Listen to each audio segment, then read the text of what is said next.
Bismillahirrahmanirrahim. Assalamualaikum warahmatullahi wabarakatuh.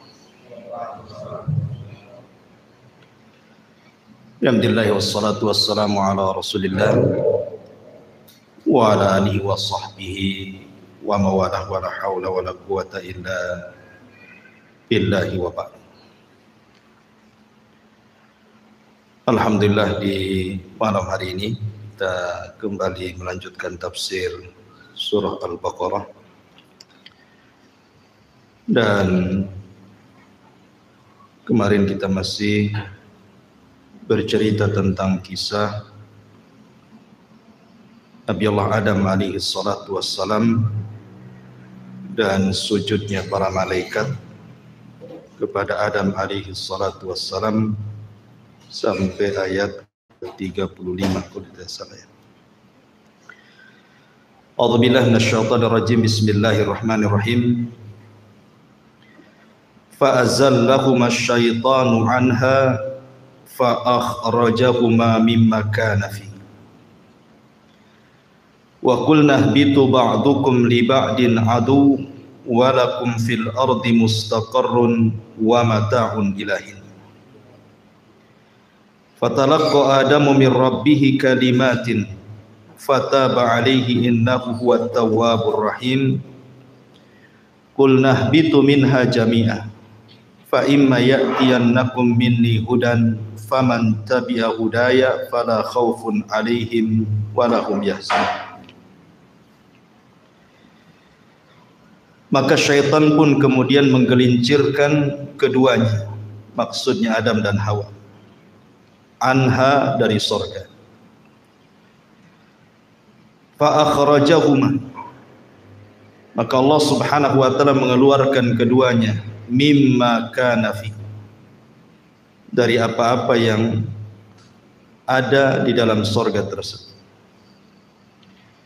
Wa qulna ihbitu, dan kami katakan turunlah kalian, maksudnya Adam, Hawa dan iblis, ba'dukum li ba'din adu, sebagian kalian akan menjadi musuh bagi yang lainnya. Walakum fil ardi mustaqarrun wa mata'un ilahin, dan bagi kalian di bumi sebagai tempat tinggal kalian, dan kami berikan kenikmatan sampai batas waktu yang ditentukan. Fatalaqqa Adamu min rabbih kalimatin, maka Adam pun kemudian diajarkan dari Rabbnya beberapa kalimat, maksudnya kalimat tobat. Fataba alaihi, maka Allah pun mengijabah tobatnya. Innahu huwat tawwabur rahim, dia zat yang maha penerima tobat dan maha kasih sayang.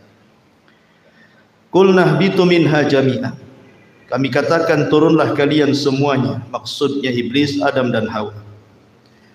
Fa imma ya'tiyannakum minni hudan, kelak kalau datang petunjukku kepada kalian, faman tabi'a hudaya, siapapun yang mengikuti petunjukku, fala khaufun, tidak perlu ada takut, alaihim, atas mereka, wala hum yahzanun, dan tidak perlu mereka bersedih hati. Baik. Ma'asyiral muslimin yang dimuliakan Allah Subhanahu wa taala, ayat ini menjelaskan kepada kita tentang permusuhan antara iblis dengan Adam dan juga Hawa, dan kelak dengan anak turunannya. Maka malam ini kita akan fokuskan bicara tentang alam asyayatin. Kita akan menjelajah tentang kehidupan alam syaitan, maksudnya dari kalangan jin. Bagaimana kehidupan syaitan-syaitan jin itu? Kemudian apa saja cara mereka menggoda anak Adam? Kemudian kenapa Allah Subhanahu wa taala menciptakan iblis dan syaitan? Apa hikmahnya? Kemudian langkah-langkah mereka, kemudian dari mana mereka diciptakan, bagaimana kehidupan mereka, apakah mereka sama dengan manusia, dan begitu seterusnya. Nanti kita akan ulas tentang seputar kehidupan alam jin dan juga syaitan. Ma'asyiral muslimin yang dimuliakan Allah Subhanahu wa taala, pertama kita harus meyakini tentang wujudul jin. Jin itu ada. Kenapa saya membahas soal jin dan syaitan? Karena iblis itu bagian daripada jin. Dan itu pendapat yang kuat berdasarkan firman Allah Subhanahu wa taala, kana minal jinni fa fasaqa an amri rabbi. Iblis itu bagian daripada jin yang melakukan kefasikan kepada Rabbnya. Berarti iblis itu bagian daripada jin. Makanya kita akan ulas kehidupan jin. Tentang keberadaan jin, Syekhul Islam Ibn Taimiyah rahimahullahu ta'ala mengatakan, lam yukhalif ahadun min tawaifil muslimin fi wujudil jin wala fi anna Allah arsala Muhammadan sallallahu alaihi wasallam ilaihi wa hadha li anna wujudal jinni tawatarat bihi akhbarul anbiya tawaturan ma'luman bil ittirari wa ma'lumun bil ittirar annahum ahya'un uqala fa'iluna bil iradah bal ma'murun manhiyun. Syekhul Islam Ibn Taimiyah rahimahullahu ta'ala mengatakan, tidak ada satupun kelompok dari kalangan kaum muslimin yang menyelisihi tentang keberadaan adanya jin. Dan juga tidak ada yang menyelisihi bahwa Allah Subhanahu wa taala mengutus Nabi sallallahu alaihi wasallam juga untuk mereka. Jadi nabinya jin juga adalah nabinya manusia. Kemudian beliau mengatakan, wa hadza, dan karena inilah sesungguhnya keberadaan jin itu sesuatu yang sifatnya mutawatir, sudah tersebar, yang dihabarkan para nabi sebelumnya, bukan hanya Nabi sallallahu alaihi wasallam. Para nabi sebelumnya juga menghabarkan tentang keberadaan adanya jin.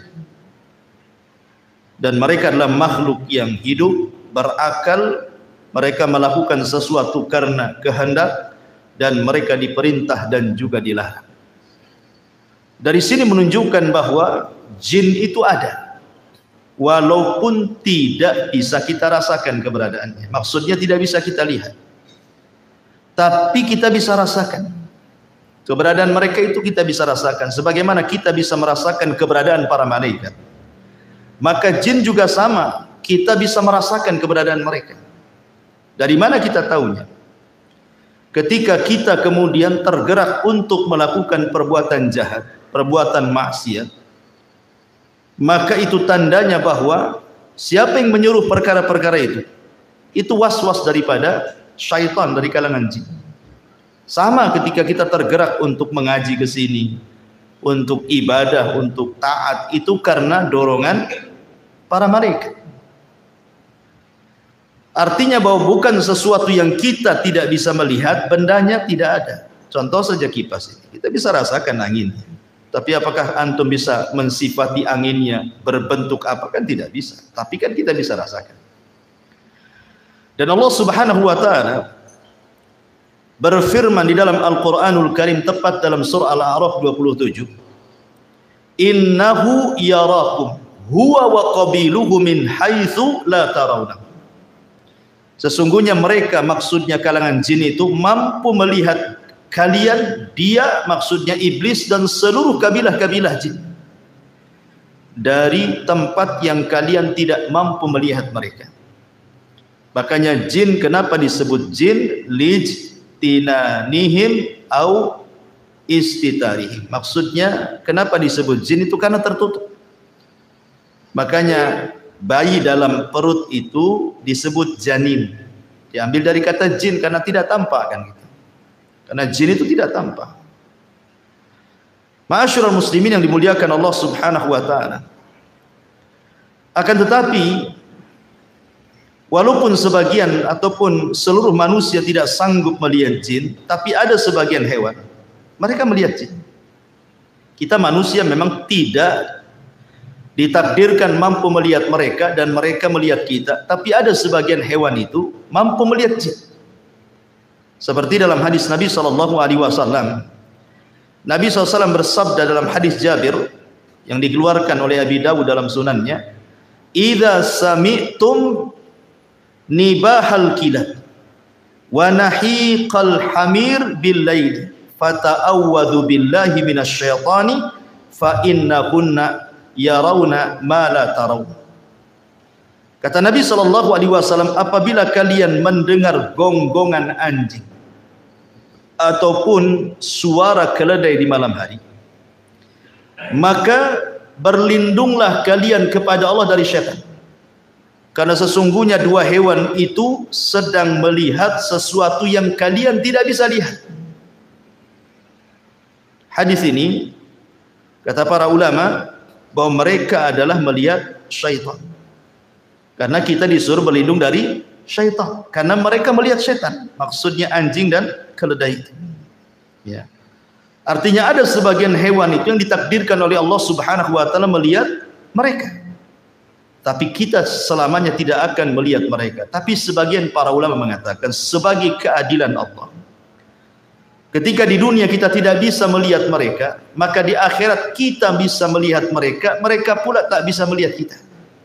Dibalik gitu ya. Kalau di dunia kan kita tidak bisa melihat mereka, tapi di akhirat kita bisa melihat mereka. Itu ada sebagian ulama mengatakan seperti itu. Taib ma'asyiral muslimin yang dimuliakan Allah Azza wa Jalla. Pertanyaannya, kenapa Allah Subhanahu wa taala menciptakan jin? Maksudnya jin-jin yang jahat itu. Ya, ala ra'sihim iblis, tentu ketua gengnya adalah iblis. Kenapa Allah Subhanahu wa taala sampai menciptakan iblis? Buat apa? Ya. Maka kita katakan bahwa Allah Subhanahu wa taala adalah Maha Hakim, Maha bijaksana. Artinya seluruh perbuatannya didasari karena sebuah hikmah. Jadi Allah Subhanahu wa taala ketika menciptakan sesuatu itu tidak ada yang sia-sia, tetapi ada hikmah di balik penciptaannya. Walaupun menurut kita, buat apa Allah menciptakan keburukan, menciptakan iblis? Buat apa? Nyesatin orang saja kan itu. Tapi sekali lagi bahwa Allah Subhanahu wa taala punya hikmah al-balighah yang jelas, yang kita tidak tahu. Tapi yang jelas bahwa syaitan diciptakan oleh Allah Subhanahu wa taala, iblis dan keturunannya atau kabilah-kabilahnya jin-jin yang jahat itu diciptakan oleh Allah Subhanahu wa taala, memang ditakdirkan untuk menyesatkan umat manusia. Di antaranya adalah, tapi antum perlu tahu bahwa ketika iblis itu maksiat kepada Allah Subhanahu wa taala, bukan berarti Allah Subhanahu wa taala menciptakan iblis itu kurang ajar, sengaja diciptakan untuk kurang ajar kepada Allah, tidak. Kenapa demikian? Karena iblis itu punya ikhtiar sama dengan manusia. Dia punya kehendak sama dengan manusia, bisa membedakan mana hak mana batil. Tetapi dia malah memilih kesesatan dan meninggalkan petunjuk. Dari mana kita tahu?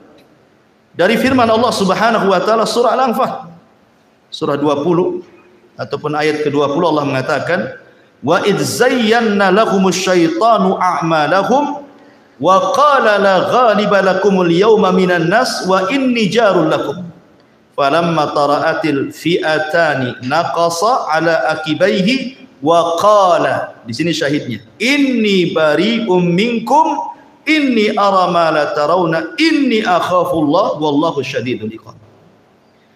Dan ketika syaitan menghiasi kepada mereka orang-orang kafir jahiliyah itu tentang amal-amal mereka, maksudnya syaitan itu mengkompori, menjadi provokator supaya orang-orang kafir Quraisy itu berperang melawan Nabi. Kemudian syaitan menjanjikan, la ghaliba lakumul yaum, kalian tidak mungkin kalah dalam peperangan ini, kalian pasti menang. Ya. Wa inni jarul lakum, tenang, aku tolong kalian. Karena ketika itu iblis menjelma seseorang yang sudah tua, Syekhun Najd, ikut dalam rapat itu. Ya. Kemudian dia memberikan janji kepada orang-orang kafir Quraisy akan menolong dengan membawa pasukan kan gitu. Ketika betul-betul dua pasukan itu sudah berjumpa, pasukan orang-orang Quraisy dan juga pasukan Nabi dan para sahabatnya, nampak akan kalah tuh orang-orang Quraisy. Ketika nampak akan kalah, apa yang terjadi? Kabur iblis. Kemudian mengatakan, inni bari'um minkum, aku berlepas diri dari kalian. Inni ara ma la tarun, aku tahu apa yang kalian tidak tahu. Inni akhafullah, aku takut kepada Allah. Iblis saja takut kepada Allah, kan gitu. Kenapa demikian?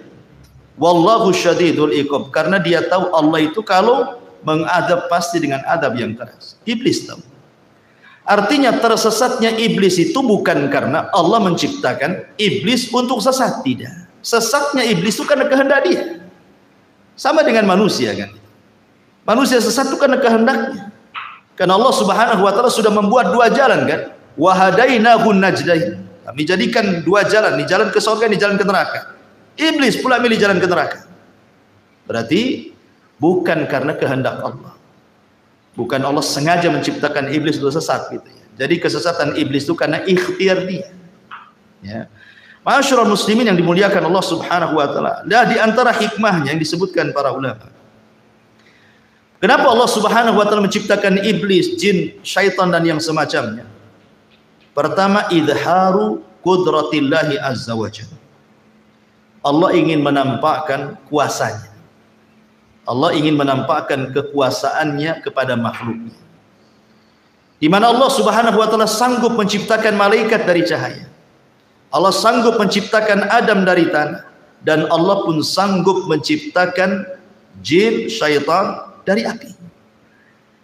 Artinya ini kekuasaan Allah.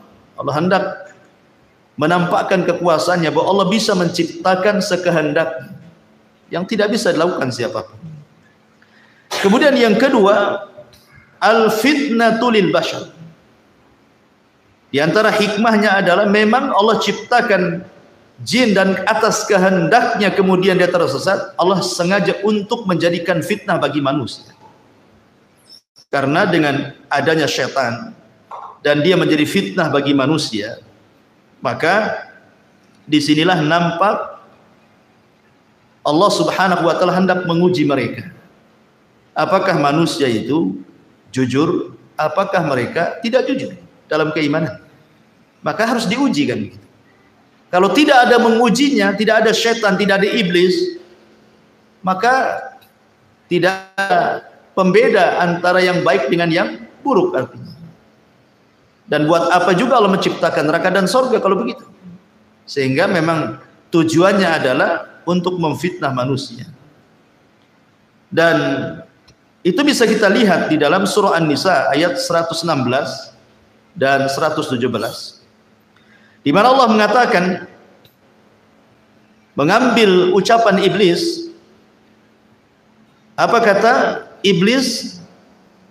La takhidanna min ibadika nasiban mafruḍa wa la udhillannahum wa la umanniyannahum wa la amurannahum fala yubattikunna adhanal an'am wa la amurannahum fala yughayyiranna khalqallah wa man yattakhidhish syaitana waliyan min dunillah faqad khasira khusranan mubina.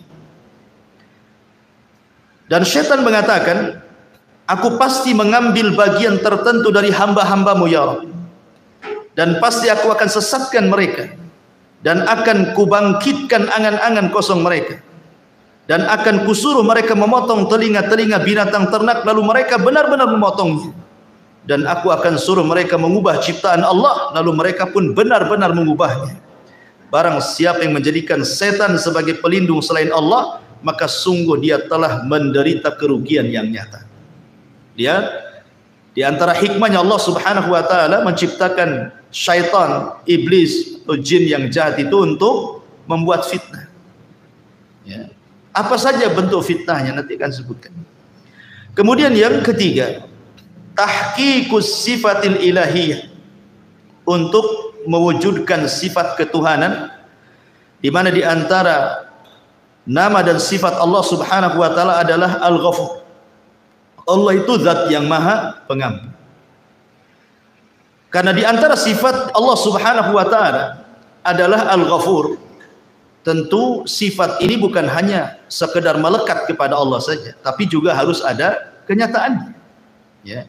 Harus ada yang berbuat salah kemudian bertobat. Maka terjadilah sifat Allah atau nama Allah Al-Ghafur, mengampuni. Lah kalau tidak diciptakan syaitan, macam mana manusia akan salah? Ya kan? Manusia tidak akan bersalah kan itu. Tidak ada syaitan, tidak ada yang mengganggunya. Makanya kemudian ini juga salah satu disebutkan para ulama supaya terciptanya, terwujudnya sifat Allah dan namanya yang disebut dengan Al-Ghafur. Kemudian juga yang keempat, ad-dunya daru ikhtibaril insan. Bahwa dunia ini memang tempat ujian bagi manusia. Jadi Allah Subhanahu wa taala menciptakan manusia, kemudian menempatkan manusia di bumi. Kemudian menjadikan mereka khalifah di bumi. Akhirnya Allah Subhanahu wa taala berikan nikmat yang banyak kepada manusia yang kalau kita hitung nikmatnya itu tidak mungkin kita hitung. Wa in ta'uddu nikmatallahi la tuhsuha. Kalau engkau hendak menghitung nikmat Allah tidak mungkin kehitung. Saking banyaknya kan itu. Maka karena Allah Subhanahu wa taala sudah memberikan banyak nikmat kepada manusia, menyenangkan manusia, memudahkan hidup manusia, maka Allah Subhanahu wa taala jadikan dunia ini darul ikhtibar. Allah akan memberikan ujian kepada mereka. Siapa yang taat, siapa yang bermaksiat kan itu.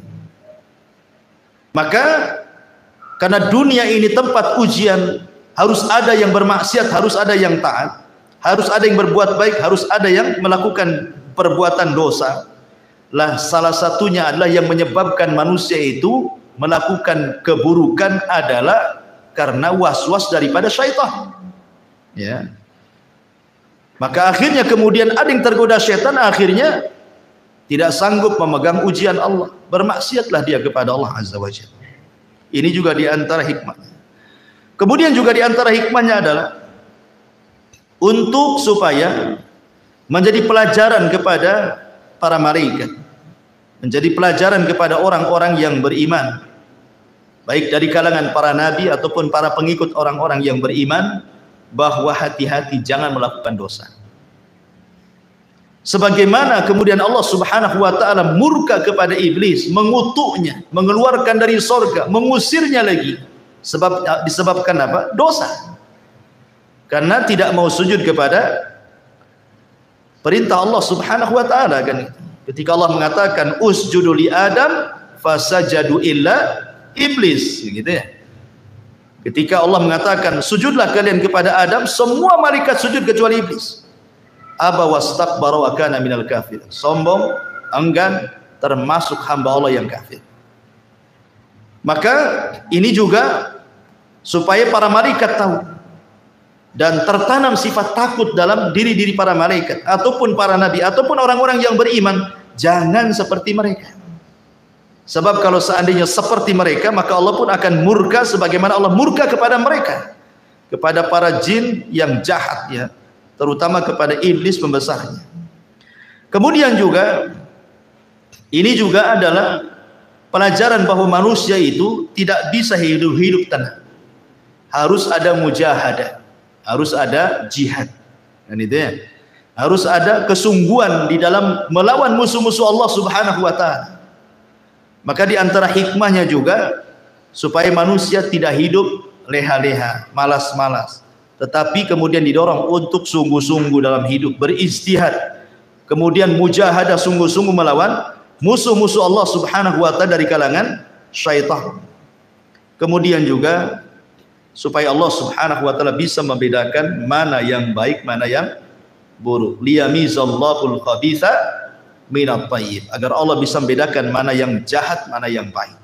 Itu di antara hikmah-hikmahnya dan banyak disebutkan para ulama. Ma'asyiral muslimin yang dimuliakan Allah Subhanahu wa taala, ingat bahwa syaitan sudah berjanji di hadapan Allah Subhanahu wa taala, bahkan bersumpah. Apa sumpahnya? Syaitan mengatakan fa bi izzatika la ughwiyannahum ajmain. Demi kemuliaanmu ya Rabb, ya, la ughwiyannahum ajmain, aku akan sesatkan semua anak turunan Adam tanpa terkecuali. Kemudian di ayat yang lain, bagaimana usaha syaitan ini? La aqudanna lahum siratakal mustaqim. Saya akan sesatkan mereka dari jalanmu yang lurus. Tsumma la'atiyannahum. Sungguh aku akan datangi mereka min baini aidihim, dari depan mereka, wa min khalfim, dari belakang mereka, wa an aimanim, dari kanan mereka, wa an syamailim, dari kiri mereka, wa la tajidu aktsarahum syakirin. Sampai engkau akan dapati kebanyakan mereka tidak akan menjadi hamba yang bersyukur kepada. Ya. Jadi dari sini menunjukkan bahwa iblis antaranya itu dari jin-jin yang jahat, dari kalangan syaitan itu, mereka akan berusaha dari arah mana saja, ya, dari arah mana saja, dengan cara apa saja untuk menyesatkan anak Adam, baik dengan jalur yang baik ataupun dengan jalur yang jahat.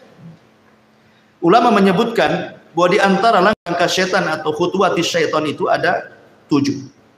Ya, di antara langkah-langkah syaitan itu ada 7. Yang pertama, syaitan itu akan membuat manusia kalau tidak kufur musyrik, disuruh menyekutukan Allah Subhanahu wa taala atau melakukan kekufuran. Makanya kemudian dalam surah Yasin 60 Allah mengatakan, alam ahad ilaikum ya bani adam alla ta'budu syaitan innahu lakum aduwwum mubin. Bukankah aku sudah mengikat perjanjian kepada kalian wahai anak Adam, jangan sembah syaitan karena dia musuh kalian yang nyata. Allah sudah mewanti-wanti, jangan sembah syaitan.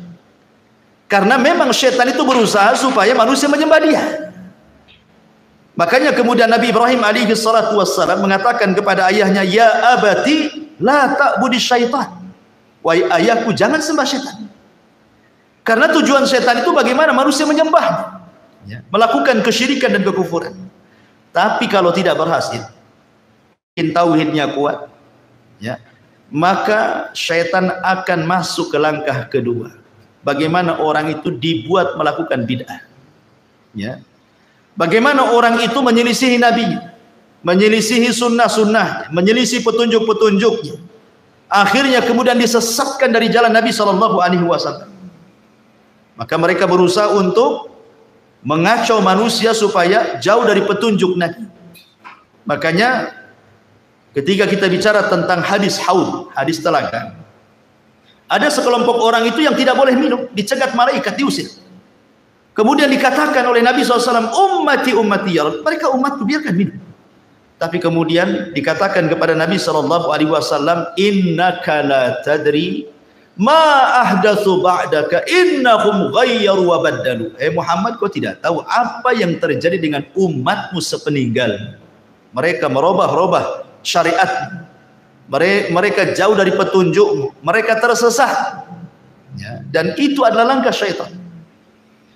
Kalau tidak bisa antum melakukan itu, karena mungkin antum kuat tamasuk dengan sunnah, memegang sunnah Nabi SAW, turun ke tingkatan ketiga. Antum dibuat melakukan dosa besar. Antum dibuat melakukan dosa besar. Allah Subhanahu wa taala mengatakan dalam surah Al-Baqarah ayat 268, asy-syaitan ya'idukumul faqra wa ya'murukum bil fahsya. Syaitan akan membisikkan di telinga kalian, jangan sedekah, jangan zakat, jangan infak, nanti kau fakir, ya. Wa ya'murukum bil fahsya. Kemudian syaitan memerintahkan untuk melakukan kekejian, zina, homoseksual, lesbi, mencuri, minum khamar, macam-macam, ya. Maka kalau tidak bisa nih, maka mungkin orang ini kuat ibadahnya, kuat takutnya kepada Allah Subhanahu wa taala, maka turun ke tingkatan keempat. Syaitan akan mengarahkan antum untuk melakukan as-saghair, dosa-dosa kecil. Mungkin dosa besar tidak, ya. Anda tidak melakukan zina, tapi Anda melihat aurat perempuan, ya kan?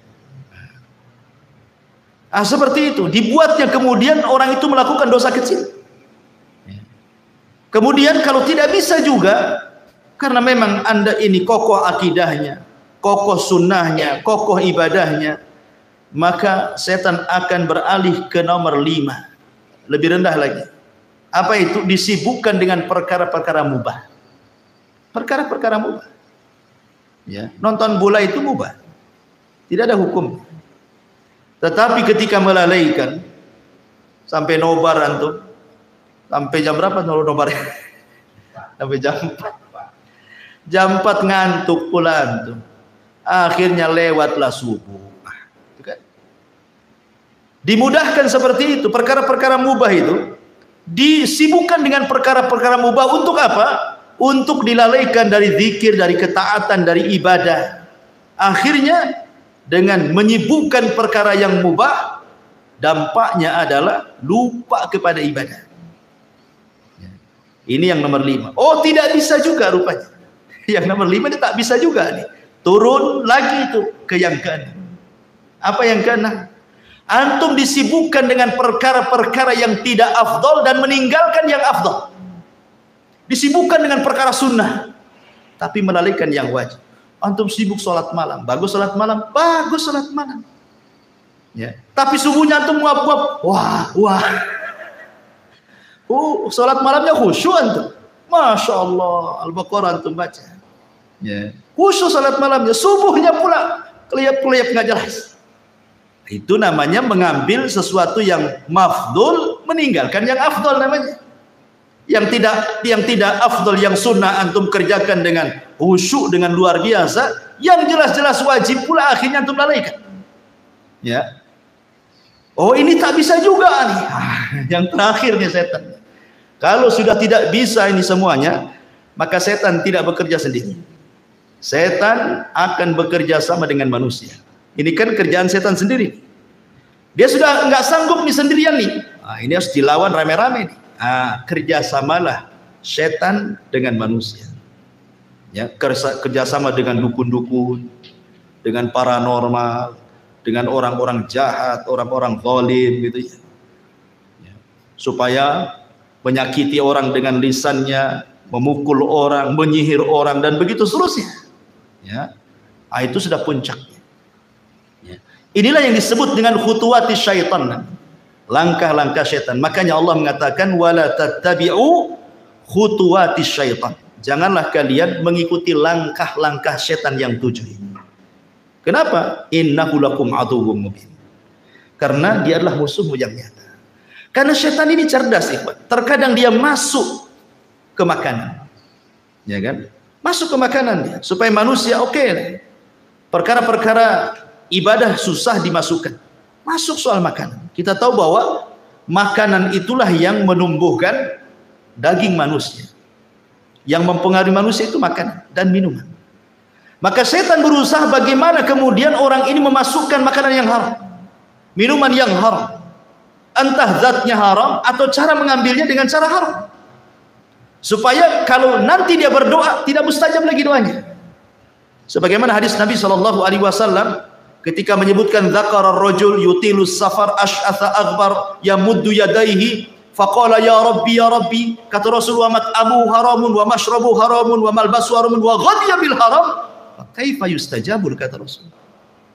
Ada orang yang berdoa tinggi-tinggi, memelas, ya Rabb, ya Rabb. Dia sudah miskin, dia musafir, dia mengangkat kedua tangannya. Itu 4 perkara yang jelas-jelas mustajab doa. Mustajab doa itu 1, musafir itu mustajab doanya. Ya, makanya kalau ada musafir datang ke rumah antum, tamu dari jauh gitu ya, minta doanya, mustajab tuh doanya. Ya. Kemudian yang kedua, fakir, miskin. Orang miskin itu mustajab doanya, karena kalau berdoa ikhlas orang miskin itu. Kemudian mengangkat kedua tangan.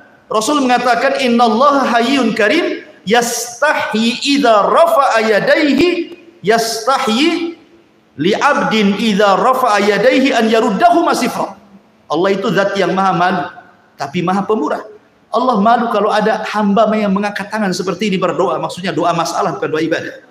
Kemudian Allah biarkan kosong tuh tangannya. Allah malu. Ya. Kemudian yang keempat, memelas. Ya. Karena di antara asbab mustajab doa kata Rasul itu memelas, terus mengeluh, itu salah satu mustajab doa. Artinya orang ini punya 4 syarat harusnya diijabahkan doanya, tapi tidak diijabah juga. Kenapa? Ya kata Rasul, bagaimana akan diijabah? Makanannya, minumannya, ya kan, dari yang haram, pakaiannya dari yang haram, dibesarkan dari benda yang haram. Fa kaifa yustajabul, bagaimana akan dikabulkan? Lah setan masuk dari jalur ini. Ya. Dia berusaha untuk mengacau makanan orang. Ya. Karena tahu bahwa perut ini adalah bagian daripada syahwat. Ya. Perut ini bagian daripada syahwat. Syahwat itu dari leher ke atas dan dari leher ke bawah. Itu syahwat. Ya. Dari leher ke atas, mata, telinga, otak, ini bisa melakukan syahwat. Memandang yang diharamkan, mendengar yang diharamkan, mengucapkan sesuatu yang diharamkan, berpikir yang jorok yang diharamkan. Dari leher ke bawah ada perut dan kemaluan. Lah itu setan berusaha untuk menghiasi itu semua tuh. Seperti itu langkah-langkah setan. Ikhwatu fiddin, muliakan Allah Azza wa Jal. Kemudian setan masuk dari dua jalan.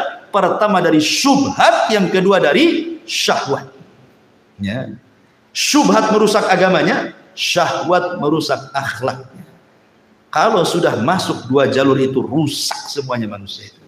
Agamanya rusak, akhlaknya rusak. Apa yang dikehendaki manusia itu? Ya. Ma'asyiral muslimin yang dimuliakan Allah Subhanahu wa taala. Tetapi ikhwan, ingat, kemampuan setan untuk menguasai manusia itu. Setan itu hanya menguasai manusia dari 4 jalan saja. Ingat, setan itu hanya bisa menguasai manusia dari 4 jalan. Tidak lebih. Ya. Pertama, at-tazyib, berusaha menghias. Yang hak dihiasi jadi batil.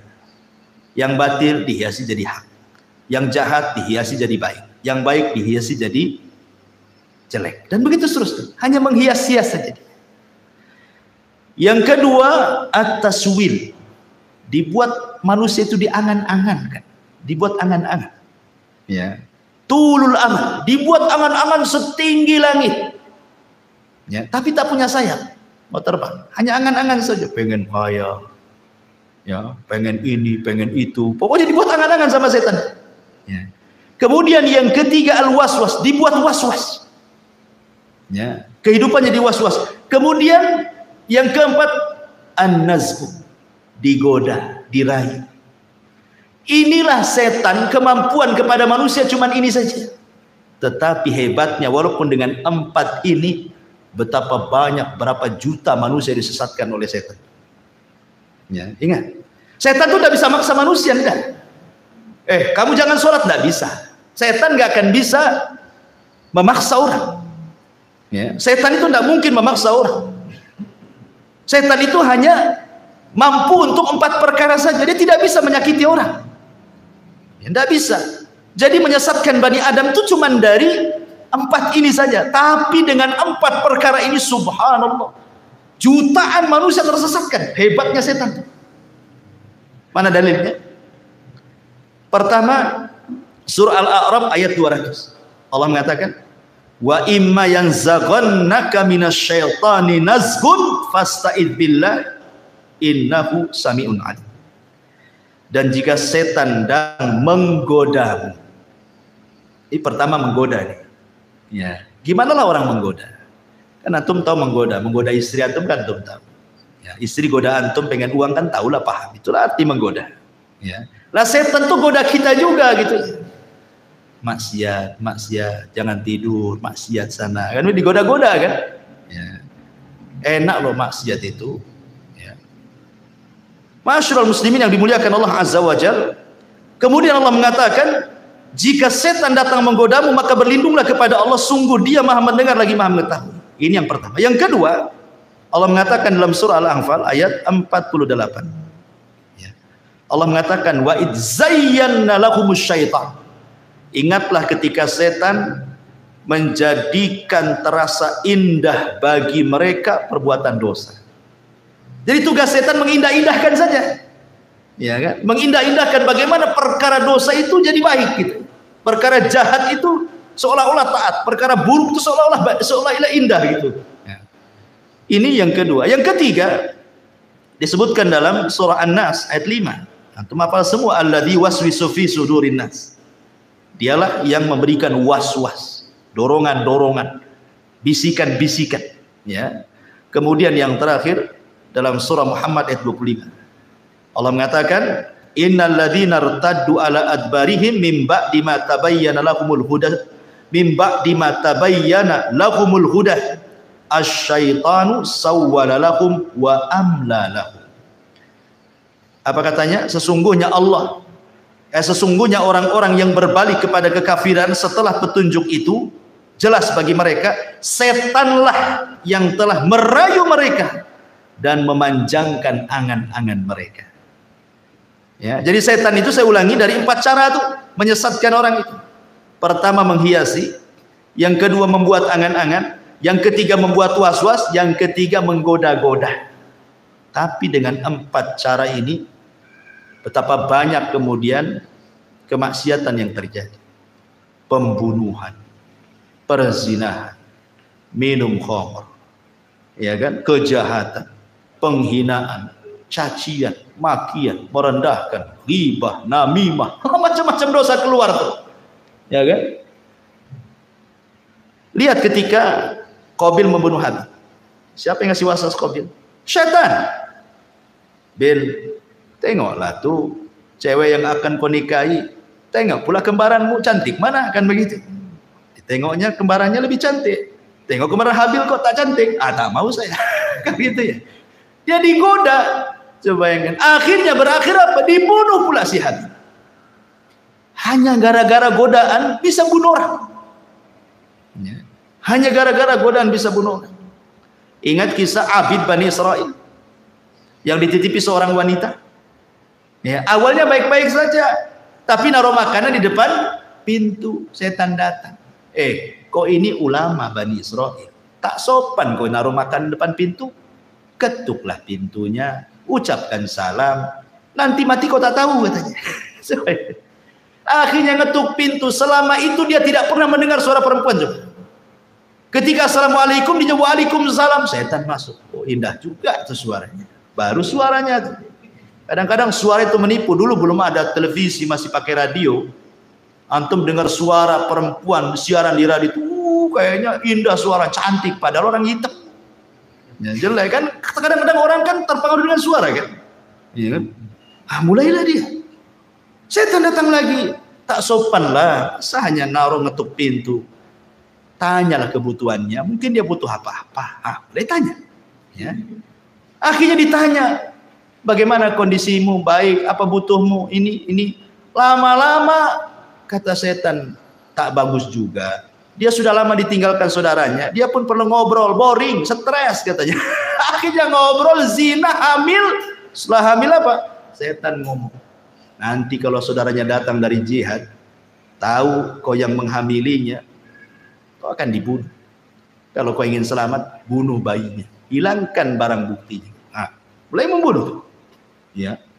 Sudah dibunuh bayinya, datang pula setan. Apa wanita itu tidak akan cerita sama saudaranya? Pasti cerita juga tuh. Sebaiknya kau bunuh juga daripada kau dibunuh. Dibunuh semuanya. Habis sebenarnya. Sampai di sini tidak juga. Akhirnya saudaranya datang dari jihad. Nanya adiknya. Kata setan, berdusta saja. Ya. Bilang saja pergi, entah kemana. Dibilangnya tidak ada pergi. Ya percaya saja yang ngomong ustadz. Ya, yang ngomong ahli ibadah. Ibadahnya orang yang paling khusyuk di Bani Israel, ya percaya saja lah. Rupanya saudaranya pulang, setan masuk ke saudaranya dalam mimpi. Dikasih tahu bahwa yang membunuh adalah si pendeta itu. Oh, marah saudaranya. Berangkat dia. Sebelum datang setan pula datang ke pendetanya. Itu saudaranya sudah datang bawa pedang tuh. Membunuh kamu. Kau ingin selamat? Gampang, sujud sama aku katanya. Sujud dia, datang saudara ditebas kepalanya, lagi sujud sama setan, mati dia. Subhanallah. Tuh, bayangkan kan, khutuwatus syaitan. Ya, macam-macam dosa dilakukan dia sampai ke tingkat kufur menyembah setan. Begitulah setan menggoda anak Adam, ma'asyiral muslimin yang dimuliakan Allah Azza wa Jalla. Dari sini kita harus mengenal, setelah kita tahu langkah-langkahnya, maka kita harus tahu juga waktu-waktu setan. Kemudian tempat-tempat setan. Harus mengenal bagaimana setan bermuamalah dengan manusia. Kita harus kenal supaya kita bisa menjauhinya. Adapun waktu-waktu setan, pernah saya jelaskan bahwa waktu setan itu ada 3. Pertama, mendekati waktu maghrib. Nabi SAW bersabda, dalam sebuah hadis bahwa apabila datang menjelang maghrib, istajnahal lailu au kana janhul laili fakuffu sibyanakum fa inna syaitan tantashiru hina idzin. Kata Rasul, apabila mendekati waktu maghrib, ya, menjelang terbenamnya matahari, kata Nabi SAW, tahan anak-anak kalian, jangan main di luar rumah, masukkan ke rumah, kunci jendela, kunci pintu. Itu setan lagi menyebar di mana-mana. Ya, setan lagi banyak di mana-mana. Kenapa? Dikhawatirkan setan akan masuk ke anak-anak kita. Ya, bisa saja kemudian kesurupan dan begitu seterusnya, kan itu. Makanya waktu ini jangan sampai kemudian mengeluarkan anak-anaknya. Ini namanya waktu setan. Ini satu. Yang kedua, waktu setan itu ba'da isya sampai sepertiga malam, panjang waktunya. Ba'da isya sampai sepertiga malam akhir. Ini waktu setan. Makanya Nabi SAW yakrahu nauma qablaha wal hadits ba'daha. Rasul memakruhkan tidur setelah maghrib. Nggak boleh tidur setelah maghrib itu karena ke isya cepat. Ya, nanti bablas maghribnya kan, apa isyanya ya. Kemudian Rasul memakruhkan bicara setelah isya, kecuali ada manfaatnya, entah manfaat dunia atau manfaat akhirat seperti ngaji seperti ini. Tapi kalau tidak ada manfaat dunia dan akhirat, apa sih manfaatnya? Hanya ngobrol nongkrong gitu, tidak jelas gitu ya. Maka setan akan talau bermain-main tuh dengan orang. Dibuatnya orang kuliner malam-malam, berangkat jam 8, pulang jam 12, sampai jam 12 tidak langsung tidur juga, baru tidur ketika malaikat turun pula pun tidur. Karena sepertiga malam akhir. Jadi orang itu dilalaikan jangan sampai bangun di sepertiga malam akhir, dan kalau bisa jangan sampai subuh bangun. Itu waktu setan.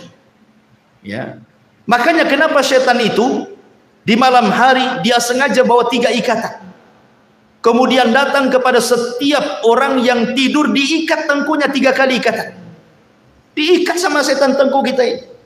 Kemudian kalau sudah dekat-dekat subuh, maka setan akan membisikkan di telinganya, nim naumatan tawilah, tidur, tidur, malam masih panjang. Padahal udah mau subuh tuh.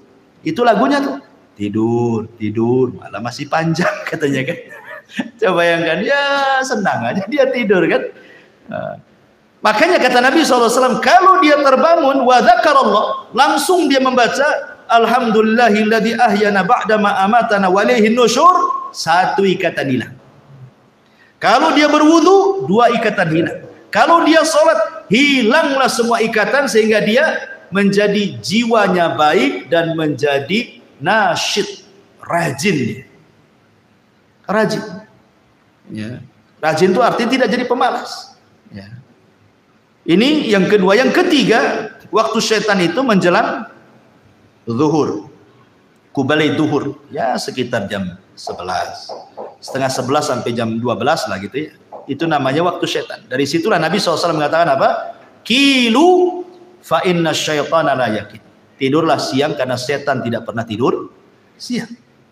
Ya, ya bukan tidur betulan, tidur ya mungkin 10 menit jadilah, walaupun ya sleep chicken. Tidur biasa saja walaupun tak nyenyak gitu. Bahkan menurut penelitian Profesor Amerika itu, orang yang membiasakan tidur siang menjelang zuhur itu ya antara jam 11 gitu ya, tidur 10 menit jadilah, walaupun tidak tidur beneran rebahan-rebahan itu, maka akan dijauhkan dari stroke dan akan diperbaiki jantungnya, kata mereka ya. Walaupun nggak diteliti orang, kita yakin bahwa setiap perintah itu ada hikmah. Sami'na wa ata'na, selesai. Ya, artinya sekali-kali gitu. Kita melakukan sunnah ini. Ini disebut dengan waktu-waktu setan. Ya. Ada juga waktu-waktu yang kita disuruh untuk isti'adzah. Ya. Kapan itu? Pertama, waktu marah. Ini setan masuk ke badan kita. Orang marah itu setannya masuk. Waktul ghadab. Makanya kenapa kata Nabi SAW, apabila engkau marah dalam posisi berdiri, duduk. Kalau masih marah juga, baring. Kalau masih marah juga, wudu. Masih marah juga, sholat. Masih marah juga, tak tahu lah, memang pemarah dia. Artinya sudah macam-macam nih kan.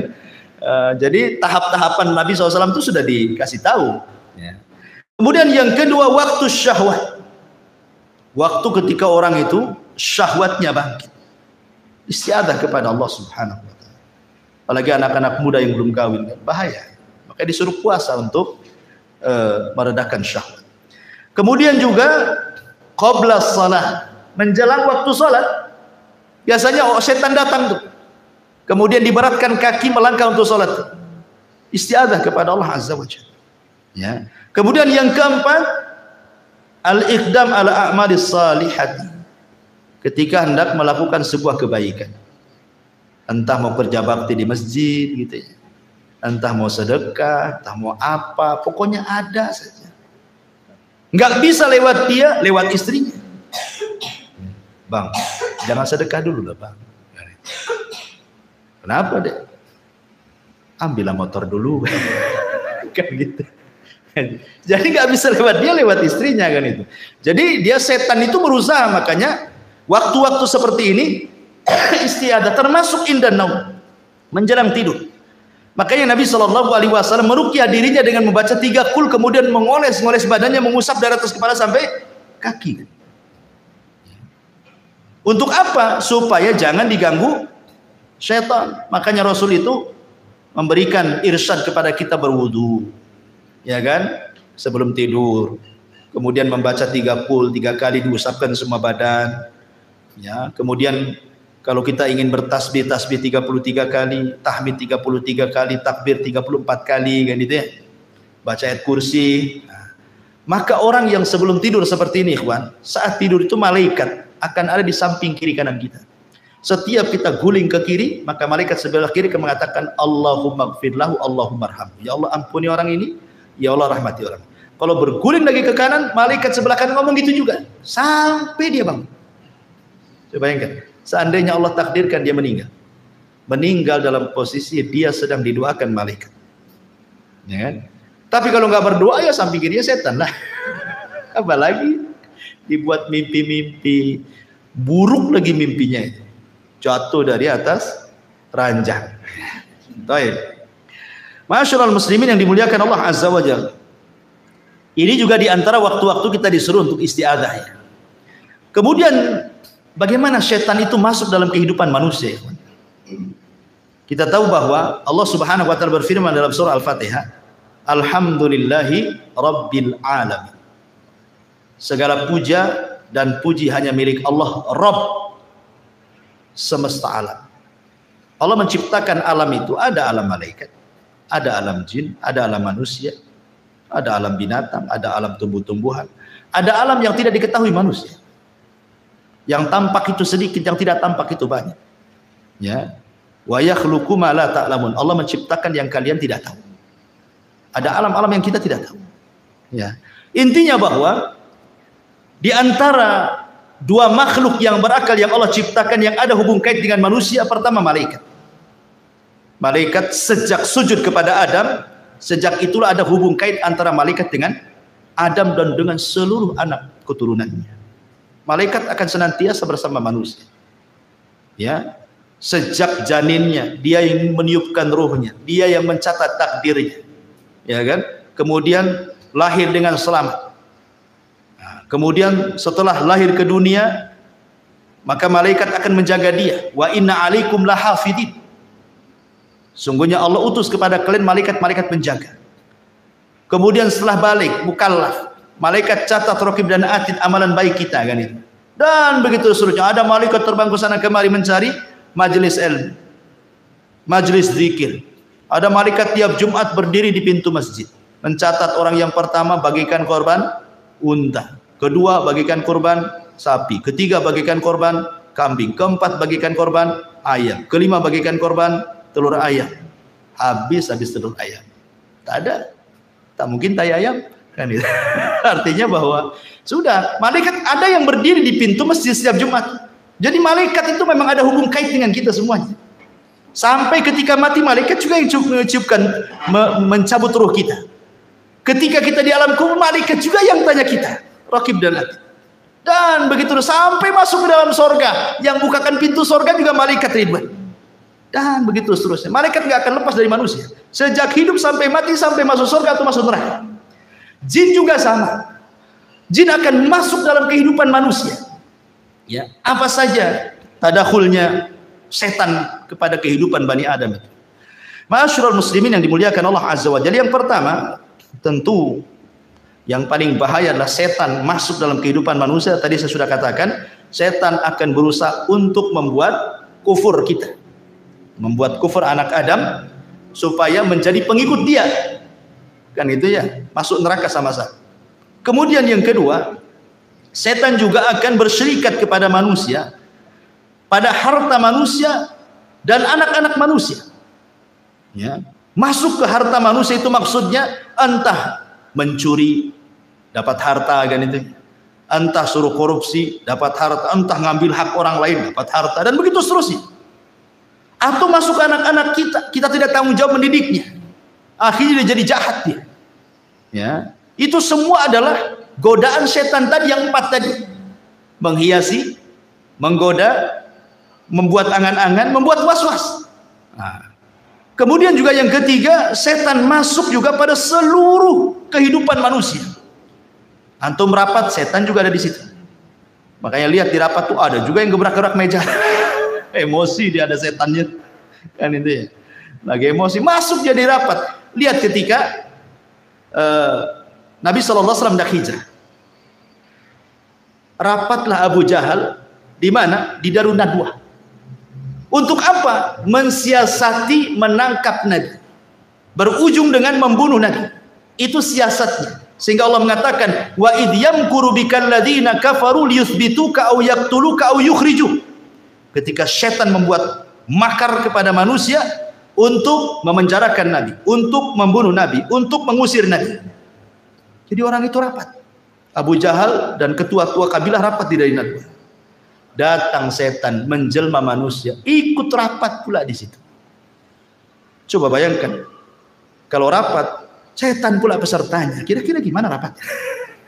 Kacau ya. Jadi manusia itu masuk ke rapat-rapat manusia itu. Ya. Jadi semua perkara-perkara manusia akan masuk di situ. Dan itu disebutkan dalam sebuah hadis Nabi SAW, inna syaitana yahduru ahadakum inda kulli syai'in min sya'ni. Setan akan masuk kepada salah seorang di antara kalian dalam seluruh perkara kehidupannya dia, sampai kepada makanan. Antum makan, ya, makan. Tiba-tiba kemudian ada, anggaplah nasi jatuh, ya. Setan masuk, jangan diambil, jangan diambil. Ya. Disuruh apa? Mubadzir. Dan Allah mengatakan innal mubadzirina kanu ikhwana syaitan. Orang-orang yang membadzirkan itu termasuk teman-teman setan. Makanya kata Nabi SAW, idza saqatat min ahadikum luqmah falyumithu, kata Rasul. Kalau antum lagi makan, tiba-tiba ada satu nasi jatuh, kata Rasul, ambil, makan. Suruh diambil sama Nabi. Jangan tabdzir, ya kan? Kenapa demikian?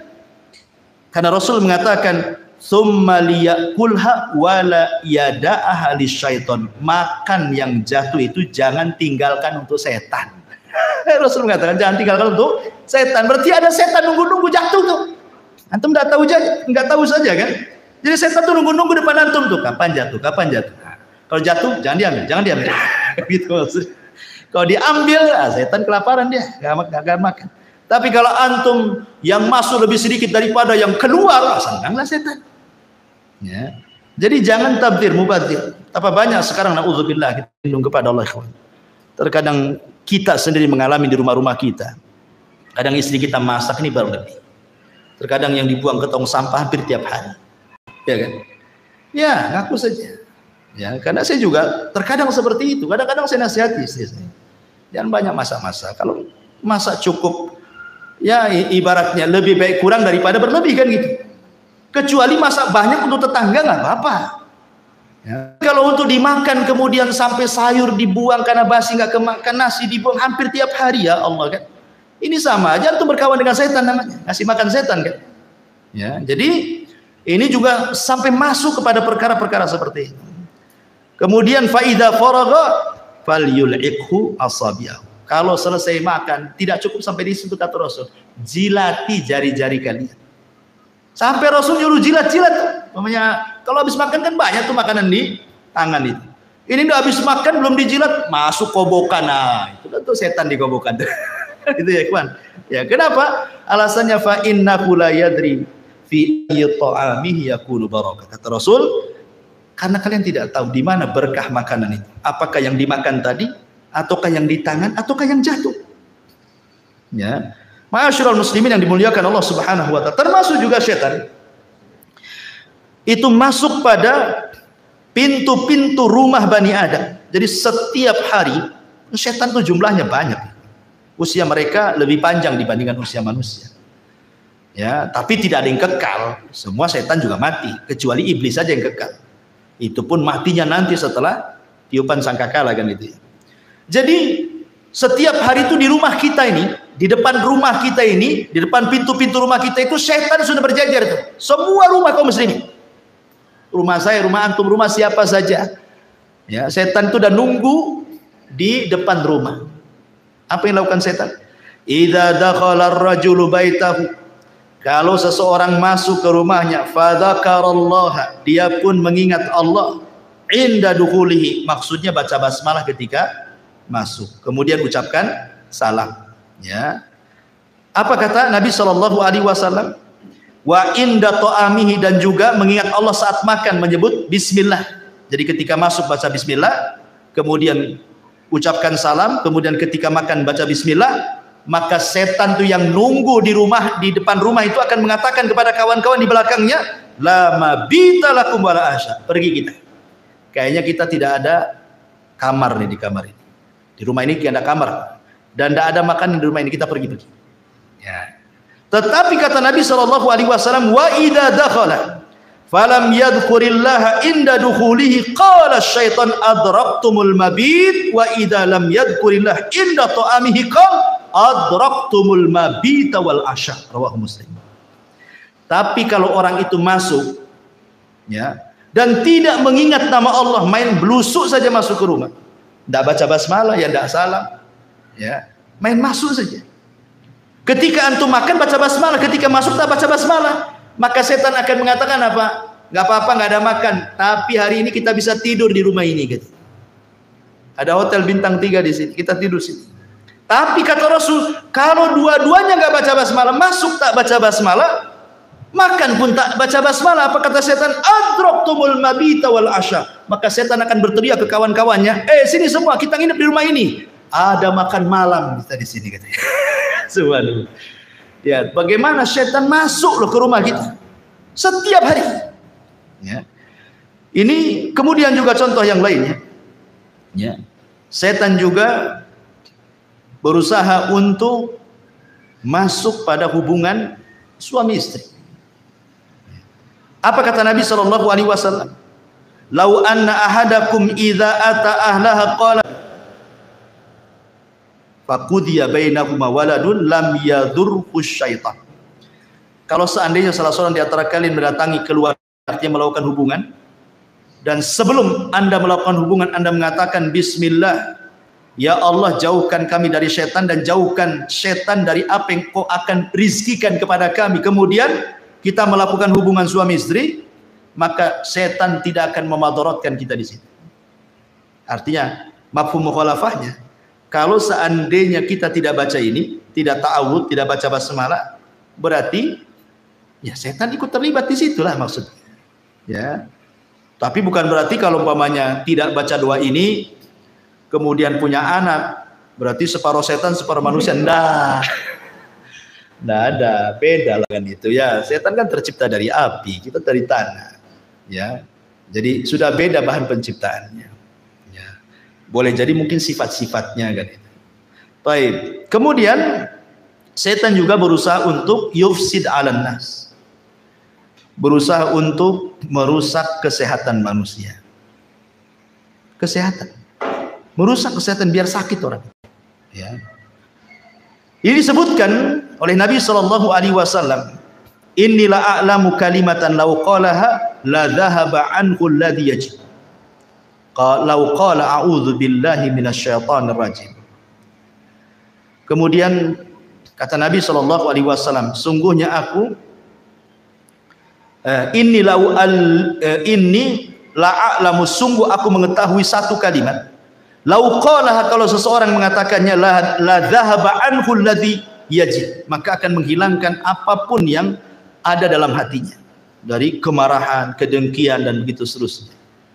Lau qala a'udzu billahi minasyaitonir rajim, ketika dia mengucapkan a'udzu billahi minasyaitonir rajim. Karena kita tahu bahwa marah itu adalah salah satu yang menyebabkan penyakit kan itu. Ya, kalau orang sering marah itu tinggi darahnya. Ya, bisa stroke orang itu. Ya, makanya setan juga berusaha supaya kita dengki, hasad, marah itu supaya akhirnya kita sakit jadinya. Dimasukkan hasad kepada hati kita, hari-hari hasad sama orang. Apa nggak sakit badan kita? Mikirin orang terus kan? Ya. Jadi memang merusak kesehatan kita, setan itu berusaha seperti itu. Bahkan lebih daripada itu, setan itu membuat sedih manusia. Makanya doa yang sudah saya ajarkan dulu, ketika Nabi Shallallahu Alaihi Wasallam mengajarkan doa kepada Abu Umamah ketika berada di masjid karena sebuah hutang yang melilitnya kan. Kata Rasul, Abu Umamah ngapain kok pagi-pagi? Bukan waktu sholat, kok duduk di sini sendirian lagi? Ada apa dengan kamu? Katanya. Kata Abu Umamah, humumun lazimatni wa duyun. Karena bingung aku Rasul, banyak hutang aku Rasul. Apa kata Rasul? Gimana kalau ku ajarkan kepadamu beberapa kalimat, maka akan menghilangkan kebingunganmu dan akan melunasi hutang-hutang. Maka Rasul mengatakan, Allahumma inni a'udzubika minal hammi wal hazan. Ini yang pertama diajarkan Rasul.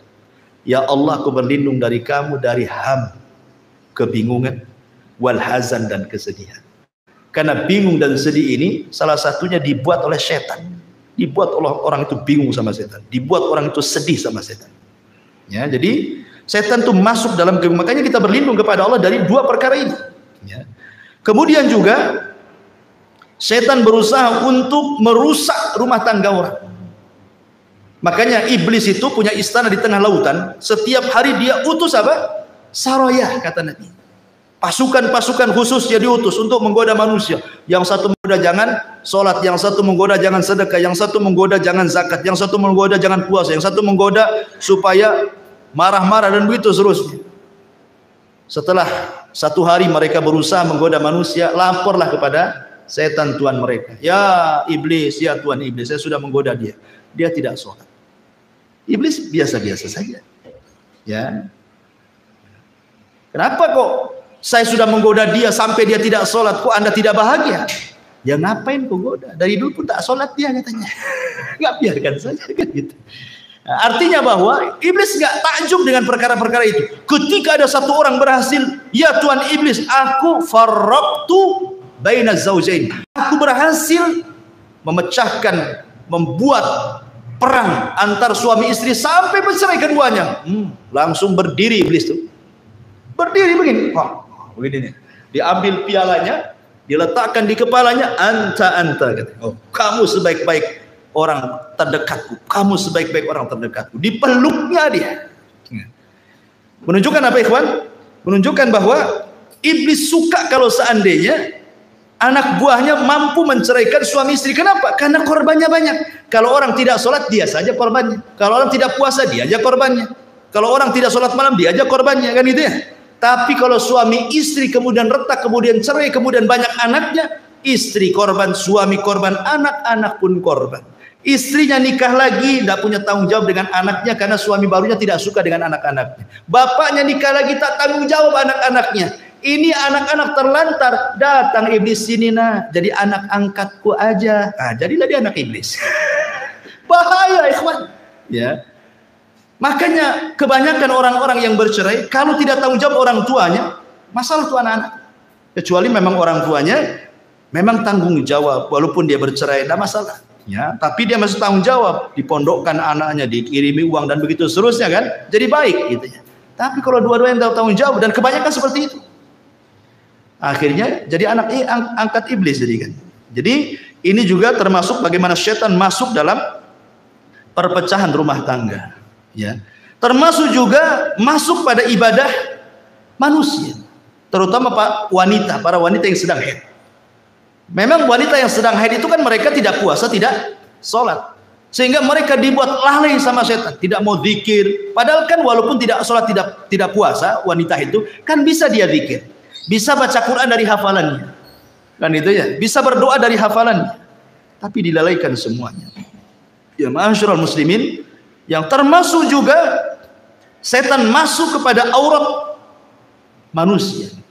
Dibuatnya telanjang manusia itu, ditampakkan auratnya, dan ini yang paling berhasil setan. Ya, tidak ada tempat di dunia ini kecuali antum memandang aurat. Di mana coba? Tempat yang tidak antum memandang aurat, tidak ada. Antum baru keluar dari sini aja nih ke situ dan nampak aurat orang. Masuk pasar lebih parah lagi, masuk mall naudzubillah lagi. Kan itu. Tidak ada, itu setan berhasil di situ. Ya, enggak laki-lakinya, enggak perempuannya, sama saja. Kemudian juga selain daripada itu, setan juga bahkan mengganggu anak kecil yang baru lahir dengan cara apa? Menusuk lambung sebelah kirinya, tusuk tuh sampai nangis. Makanya setiap bayi lahir pasti nangis. Kenapa? Ditusuk setan tuh sebenarnya, tapi tidak memudaratkan tusukannya, hanya memberitahu aku musuhmu loh, itu aja. Jadi udah dikasih tahu tuh sama setan itu, sejak kecil-kecil aja lahir udah dikasih tahu dia musuhnya, makanya ditusuk sama dia. Makanya Nabi SAW mengatakan dalam riwayat Bukhari Muslim, ma min maulud yuladu illa wasyaitan yamussuhu hina yulad. Tidak ada satupun bayi yang dilahirkan kecuali setan pasti akan menusuknya dia, kecuali Maryam dan anaknya Isa ibnu Maryam.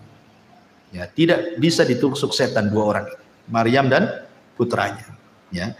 Kemudian juga di antara usaha setan untuk menggoda Bani Adam itu masuk kepada apa? Perkara-perkara bagaimana orang itu dilalaikan dari ibadah, zikir, baca Quran, dibuatnya futur orang. Orang dibuat futur ya. Ya. Kemudian dihiasi dengan dunia karena sibuk kerjalah, sibuk ini, sibuk itu dan yang lain, akhirnya lupa ibadah, lupa sholat, lupa ngaji, lupa segalanya. Intinya bahwa setan itu sekali lagi sebagaimana firman Allah yang sudah saya sebutkan di atas tadi, dia akan datang dari belakang, dari depan, dari samping kiri, dari samping kanan, atas, bawah, sehingga orang tidak bisa bergerak. Dan setan itu, jin-jin itu kan diberikan usia panjang, sehingga mereka biasa menghadapi orang-orang sebelumnya yang cerdas-cerdas. Ya tentu kan sebagaimana levelnya. Ya setan yang dikirim ke ustaz kan beda dengan setan ke antum gitu kan. Setan yang dikirim ke ulama, ke syekh, ya mungkin lebih hebat lagi kan gitu ya. Jadi dengan level-levelnya. Karena kehidupan setan pun sama dengan kehidupan manusia. Baik, ma'asyiral muslimin yang dimuliakan Allah Subhanahu wa taala. Sedikit kita menjelaskan tentang gambaran jin dan syaitan ini. Kita tahu bahwa jin dan syaitan tercipta dari api.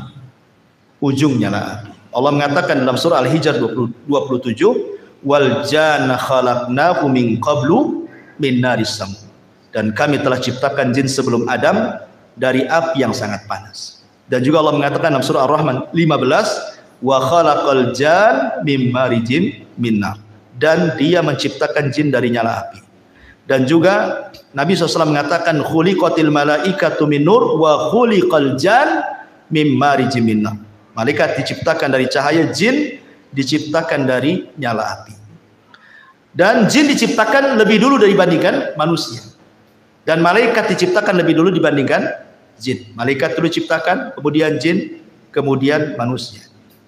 Adapun bentuk atau sebutan-sebutan jin dalam bahasa, sebagaimana disebutkan oleh Al-Imam Ibnu Abdul Bar dan yang lainnya, al-jinnu inda ahlil kalam wa ahlil ilmi bil lisan yanziluna ala maratibah. Jadi jin itu menurut ahli kalam dan para ulama bahasa mereka membagi jin itu menjadi beberapa bagian. Ya. Faida zakaru al-wahida minal jin khalisan kanu jinni.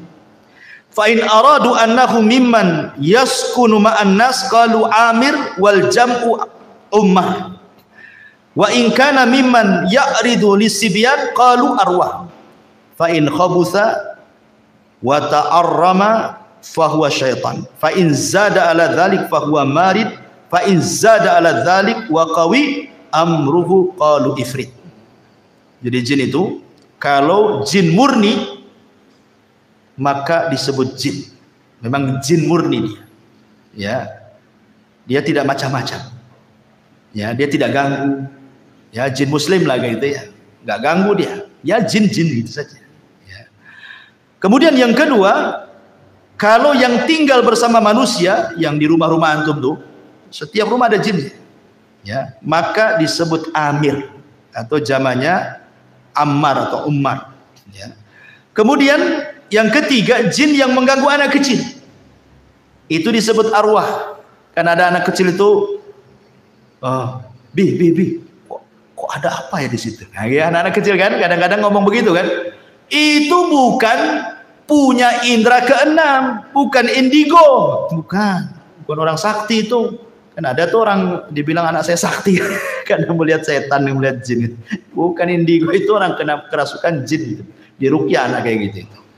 Nah, itu yang ganggu-ganggu anak-anak kita itu disebut arwah. Kadang-kadang dia nunjuk ke gelap. Kok nampak itu? Kita nengok tak ada apa-apa. Anak kecil ini ngomong ada di situ. Yang lambe-lambe dia katanya. Nah, itu disebut arwah, ya kan? Kemudian yang keempat, yang jahat dan sering mengganggu itu disebut setan. Nah, kalau jin yang jahat disebut setan. Ya. Kalau yang di atasnya setan lebih jahat lagi, itu disebut marid. Sampai ada dukun Yaman yang paling sakti, dia pernah menyihir ulama. Sampai buhulnya itu berapa meter. Pakai kain, itu jarumnya berapa ribu jarum. Dikubur di kuburan. Tobat dia. Ya, dia cerita. Dukun nih, habis tobat karena dia nyesel nih, mengusir ulama masalahnya kan. Tobat dia. Dia menceritakan ya tentang ditanya soal jin yang tidak mungkin beriman sama sekali. Dia mengatakan namanya marid.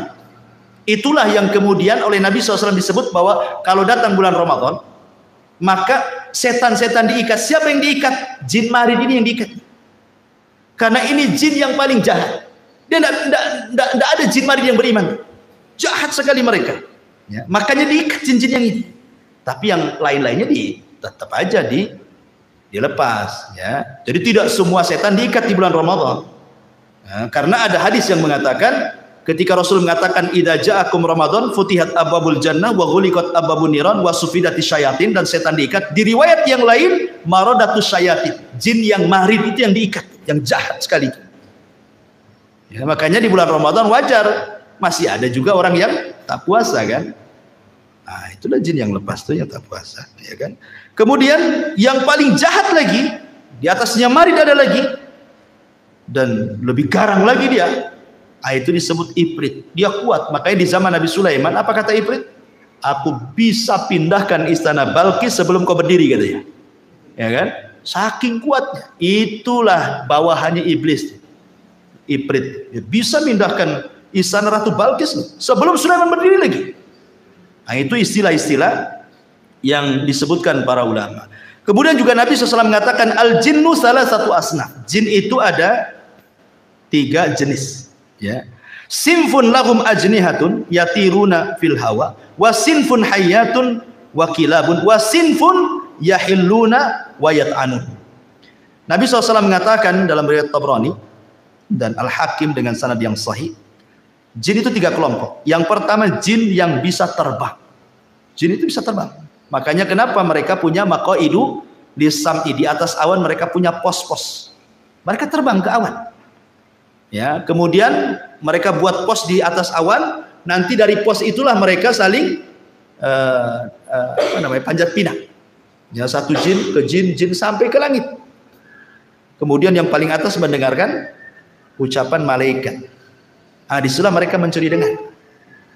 Kemudian akhirnya disampaikan ke jin yang bawahnya, sampai yang di pos yang di atas awan itu. Baru setelah itu dia turun ke bawah terbang, sadi dukun. Kemudian jualanlah kalimat-kalimat wanipiro kan itu. Ini saya punya kabar bagus. Terjadilah kerjasama antara jin dan dukun. Itu pun kalimat yang hak dicampur adukan 99 kedustaan. Ya, baik. Kemudian ada jin yang berbentuk ular dan anjing. Ya, ada jin itu yang berbentuk ular dan anjing. Bahkan Syekhul Islam Ibnu Taimiyah rahimahullahu taala bahwa jin itu bisa menyerupai apa saja. Bisa menyerupai apa saja, kecuali nabi. Enggak bisa. Jin tidak bisa menyerupai nabi. Tapi selain nabi bisa. Ya. Bisa menyerupai, makanya kenapa saya pernah bertanya kepada salah satu guru saya. Waktu saya belajar di Yaman, belajar kitab Fathul Majid, Syarah Sahih kitab Tauhid. Jadi saya tanya, namanya Syekh Adnan, ya, Syekh, saya kebiasaan di kampung saya cerita, agak panjang ceritanya. Waktu saya di kampung di Jawa Barat, di Majalengka sana, ada tukang mabok. Ya.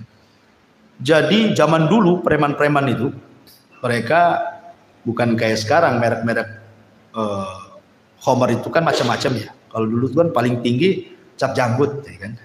Anggur cap janggut, ya, kalau dulu kan. Itu sudah mabuk tuh minum itu. Jadi preman-preman desa ini buatlah lomba mabok-mabokan. Karena satu botol tidak puas, akhirnya apa? Dicampur dengan spiritus. Jadi campur dengan spiritus. Kurang kuat juga dicampur dengan pil BK. Untuk pil BK untuk anjing gila. Jadi dioplos tuh. Bayangkan, anggur kasih spiritus, kasih pil BK. Gimana? Overdosis mati. Mati kepala preman itu mati. Beberapa orang mati, preman juga mati itu gara-gara overdosis. Jadi zaman bahula kan, zaman dulu itu preman tuh paling takut dengan hantu. Orang-orang dulu kan takut kalau cerita-cerita setan itu karena banyak tahayulnya orang-orang desa. 1 minggu nggak ada orang berani keluar gara-gara kematian itu. Karena nggak wajar matinya kan. Akhirnya banyaklah tahayul. Orang-orang desa, oh katanya aku melihat preman itu sedang duduk di jembatan katanya. Ya, di tempat saya itu ada namanya jembatan Harewos. Di situ ada, di Harewos itu katanya ada dia sedang duduk. Jadi saya tanyakanlah cerita ini kepada Syekh Adnan. Mungkin nggak saya bahwa orang mati ini bisa hidup lagi? Karena ini cerita nyata gitu. Ini dongeng dari desa saya, ya, di Majalengka sana. Katanya saya itu mungkin saja. Tapi bukan orang mati itu hidup lagi, bukan itu. Tetapi itu adalah jin korin. Setiap manusia itu punya jin korin kata Syekh. Lah, yang tahu tentang sifat kita, ya bentuk kita itu jin korin kita karena sejak lahir dia sudah ada pada badan kita kan gitu. Sehingga dia tahu sifat kita, bentuk kita apa. Jadi kan dia memungkinkan dia tasyakul persis seperti kita. Jadi ketika dia mati, jinnya ini sudah menakut-takuti orang karena sudah tugasnya selesai memberikan waswas orang sudah mati kan. Berarti jin ini keluar, dialah jadi jin yang bebas. Akhirnya nakut-takuti orang. Boleh jadi itu jin korin. Nah, jadi ada jin itu yang berubah bentuk seperti itu kayak manusia. Bahkan Syekhul Islam mengatakan bahwa ada di sebuah tempat itu, di gunung-gunung, di lembah-lembah itu, jin-jin itu sengaja berubah bentuk jadi manusia, seolah-olah mereka menganggap penunggu di situ. Makanya dulu di zaman jahiliyah kalau lewat di sebuah tempat, maka mereka akan berlindung kepada penghuni tempat itu kan, orang jahiliyah itu. Wahai penunggu tempat ini, gitu kan, tolong jangan ganggu saya, ya, saya mau jalan. Akhirnya ngasih sesajen. Maka dari situlah turun ayat wa innahu kana rijalun minal insi ya'udzuna birijalin minal jinni fazaduhum rahaqa. Turun ayat ini. Ya. Dan ada sebagian kalangan dari manusia meminta bantuan, meminta perlindungan kepada sebagian jin, akhirnya menambah kekufuran. Yang anehnya lagi, jin yang dulunya dimintai perlindungan, jinnya masuk Islam, dianya masih kufur. Kan tidak tahu kalau jinnya masuk Islam kan, yang lain nggak nampak. Kan itu ya. Masyaallah muslimin yang dimuliakan. Kemudian juga yang ketiga, ada jin yang lepas dan berjalan ke sana kemari. Ya. Jadi inilah 3 jenis jin. Taib. Kalau ada yang bertanya, bagaimana jin itu akan diazab oleh Allah Subhanahu wa taala dengan api sementara dia tercipta dari api? Jin masuk neraka, dihisab oleh Allah sama dengan manusia. Kalau dia masuk neraka dicipta dari api, tentu dia tidak akan terbakar. Ya. Maka ini dijawab oleh Asy-Syaikh atau Al-Imam Ibnu Aqil dalam kitabnya Al-Funun bahwa jin itu tetap merasakan azab, merasakan sakit kalau dibakar dengan api, sebagaimana manusia juga kalau ditumbuk tanah juga sakit. Karena maksudnya jin tercipta dari api itu asal penciptaannya sama dengan Adam, asal penciptaan dari manusia, tapi anak turunannya tidak dari tanah, ya dari ibu bapak. Makanya kalau antum ambil pisau, antum kemudian iris tangan antum, yang keluar kan bukan pasir, bukan tanah, ya darah kan begitu.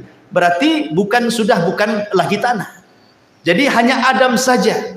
Sebagaimana juga dari kalangan jin itu yang diciptakan cuman bukan iblis, ya di atasnya iblis lagi. Ya apa Sumiyah itu siapa namanya, kata Imam Nukatsir dalam Bidawaniyah. Ya iblis ini kan ceritanya panjang. Dalam cerita Israiliyat disebutkan, ini cerita Israiliyat, tidak ada Quran, tidak ada di dalam sunnah. Jadi ketika jin itu merusak di bumi, ya maka malaikat diturunkan untuk memenjarakan orang-orang jin-jin yang jahat. Kalau tidak mau tobat, mereka akan dibunuh, dipenjarakan, dibuang. Sehingga kemudian anak pembesar jin itu, bayinya diambil oleh malaikat, dibawa ke langit, dibesarkan di langit. Jadilah kemudian dia jin yang soleh karena hidup bersama para malaikat. Akhirnya dia kemudian bejat karena tidak mau sujud, jadilah dia iblis. Nah itu ya. Wallahu a'lam, itu kan cerita Israiliyat. Tapi yang jelas bahwa itu asal penciptaannya saja dari api, anak turunannya bukan api. Jadi kalau dibakar dengan api ya tetap sakit. Buktinya adalah Nabi Shallallahu Alaihi Wasallam pernah diganggu ifrit dalam sholatnya. Dicekiknya ifrit itu sama Nabi, ludahnya keluar terasa dingin. Kenapa nggak terbakar tangan Nabi? Bukankah katanya dia tercipta dari api? Berarti kan sudah bukan api lagi. Yang kedua, riwayat bahwa Nabi Shallallahu Alaihi Wasallam pernah mau didatangkan syihab minan nar. Jadi jin ini membawa kayu bakar yang ada apinya dan hendak membakar wajah Nabi. Dan kalau memang dia tercipta dari api, ngapain bawa kayu bakar, bawa api? Tangannya aja disentuhkan gitu, kan terbakar dia, ya kan? Tunjukkan bahwa dia bukan lagi dari api kan itu. Itu kan bapak moyangnya aja yang dari api, turunannya ya dari bapak ibunya jin lah kan itu. Karena jin juga nikah sama dengan kita. Jin itu loh kurang lebih kehidupannya dengan manusia. Ada RT, ada RW, ada lurah, ada kecamatan, ada pemilunya juga, ada partainya juga, bermadhab juga, ada Syafi'i, Maliki, Hambali, Zahiri, ada Syiah juga, ada Mut'ah juga mungkin mereka. Ya, apa mereka berorganisasi? Anda tahu juga. Apakah mereka ikut organisasi apa gitu? Wallahu alam. Tapi yang jelas kehidupan mereka sama dengan manusia, kurang lebih saja. Ya, tidak kurang, tidak lebih. Baik, kemudian jin mukallafun. Jin mukallaf, artinya mukallaf itu sama dengan manusia juga, disuruh sholat, puasa, zakat, haji. Persis. Quran yang kita baca itu juga Quran yang dibaca mereka. Ya, hadis yang kita baca itu pun hadis yang dibaca mereka. Karena nabi mereka dari manusia. Ya, jadi jin itu kebanyakan belajar agama kepada manusia. Jadi kalau jin belajar agama kepada manusia jadi ustaz. Tapi kalau manusia belajar ke jin jadi tukang sihir. Terbalik kan itu. Ya. Jadi jin itu belajar agamanya kepada manusia. Karena nabinya juga manusia. Wa inna minna salihuna wa inna minna salihuna wa minna duna dzalik kunna tara'iqa qidada. Di antara kami ada yang soleh, ada yang tidak soleh, kami bertingkat-tingkat. Kemudian juga makanan jin disebutkan dalam sebuah hadis Abdullah bin Mas'ud radhiyallahu anhu. Jadi ketika Nabi Shallallahu Alaihi Wasallam diundang untuk ceramah di kalangan jin, bagaimana Rasul tahu bahwa di situ ada jin berkumpul ribuan? Ya tentu malaikat yang kasih tahu. Rasul kan tidak melihat jin. Ya, malaikat ngomong kamu ke sana, itu ditunggu oleh bangsa jin ceramahlah kau di sana kan itu. Nah, setelah Nabi SAW berceramah, ketika itu kemudian jin-jin ini bertanya soal makanan. Kata Rasul SAW, ya, maka Rasul mengatakan, lakum kullu admin dzakarasmallah alaihi yaqa'u fi aidikum au farama yakunu lahman. Kata Nabi SAW, makanan kalian adalah tulang yang habis dimakan orang. Kemudian ketika sudah habis dagingnya, ketika dibuang ke tong sampah, orang ini membaca basmalah, kemudian dibuang. Nanti akan kembali dagingnya. Ya, jadi antum kalau makan sop tulang, ya kan? Itu banyak tulangnya tuh. Ya.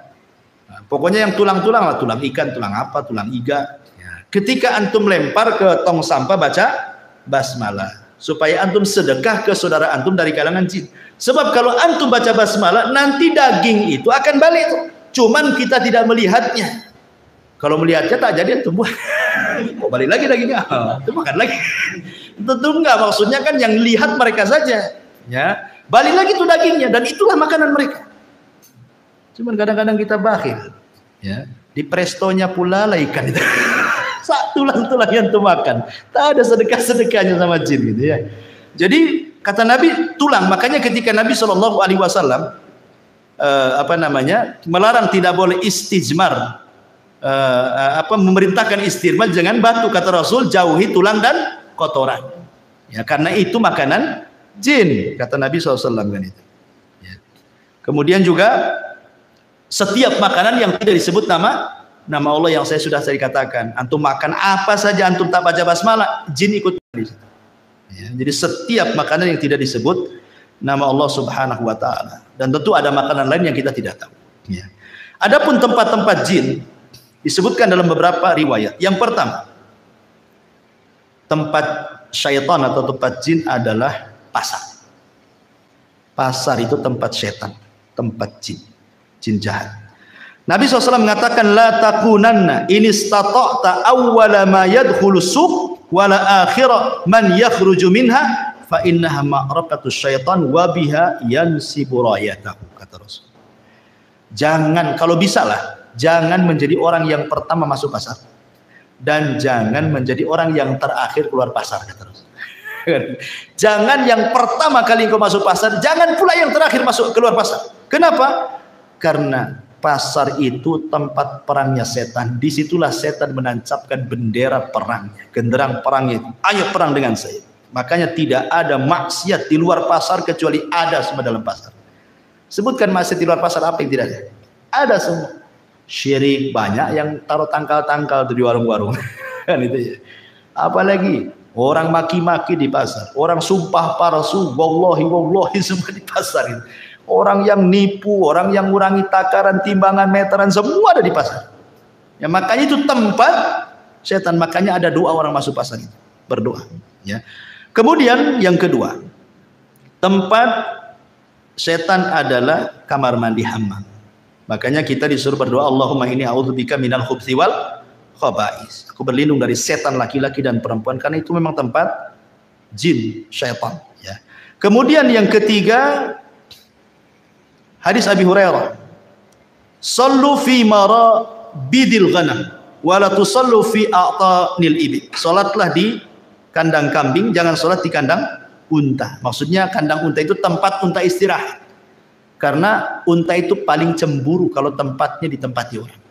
Kalau kambing antum di situ nggak akan cemburu, kambing cuek-cuek aja. Kalau antum salat di situ diterjang sama tempat dia langsung dikejar antum. Karena ada tabiat setan. Ya, unta itu. Makanya kalau makan daging unta wudu, kalau makan daging kambing tidak wudu gitu ya. Maksudnya tidak batal wudunya. Kemudian juga hadis yang ketiga.